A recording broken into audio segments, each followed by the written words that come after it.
Iran ইসরায়েলের যুদ্ধের কারণে এসব দেশে বাংলাদেশিদের নিয়ে বিশেষ বার্তা দিয়েছে পররাষ্ট্র মন্ত্রণালয়। বিকালে মন্ত্রণালয়ের ভারপ্রাপ্ত সচিব রুহুল আলম সিদ্দিকী জানান, ইরানে ২০০০-এর বেশি বাংলাদেশি আছে। তাদের মধ্যে দূতাবাস সহ তেহরানে আছে ৪০০ জন।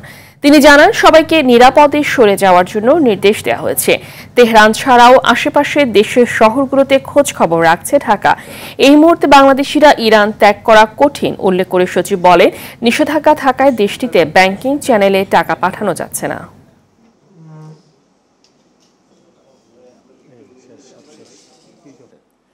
আমরা যাদেরকে নিয়ে উদ্বিগ্ন তারা হচ্ছে যারা গতকাল রাতে ইরানের রেডিও ভবনে হামলার সময় আমাদের ৮ জন বাংলাদেশি ওখানে ছিলেন। তারা সবাই মানে কোনো ক্ষতিগ্রস্ত হন নাই, সবাই ভালো আছেন। তেহরানে বাংলাদেশ দূতাবাসে যারা কর্মকর্তা এবং কর্মচারী আছেন পরিবারসহ, তারা একটি অত্যন্ত ভয়ঙ্কর হুমকির মুখে পড়েছেন।